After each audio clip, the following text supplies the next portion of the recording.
What's up mga idol, ito na nga ang solusyon sa sumasakit kong leeg at bugbog na shoulder dahil sa basketball. Ito nga pala yung Philips Neck Shoulder Massager na nabili ko dito sa TikTok. Sobrang nagustuhan ko nga tong neck shoulder massager na to dahil sobra talaga nakaka-relax. At bagay na bagay nga sa akin to dahil madalas nga sumasakit ang shoulder ko. Lagi ko nga kasing ginagamit at bugbog nga to sa paglalaro ng basketball. Meron nga pala itong dalawang gear at 3 times power mode. Meron dito 3 bota na pwede nyo pindutin. Pakita ko sa inyo para saan to.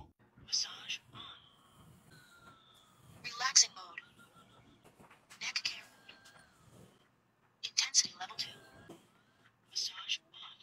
Napaka-high-tech nito mga idol. At ito na rin ay imitation of human hand grip. Ibig sabihin mga idol, para ka talagang hinihilot ng gamit ang kamay at daliri. Ito na rin ay wireless buckle wire. Meron itong dalawang 2-gear hot compress warm. Kaya naman talagang paggamit nyo to, sobra talaga nakaka-relax. Kaya sa mga nagtatrabaho dyan, especially sa mga nagmumotor, bagay na bagay sa inyo to. Ay check out nyo na yan. Peace!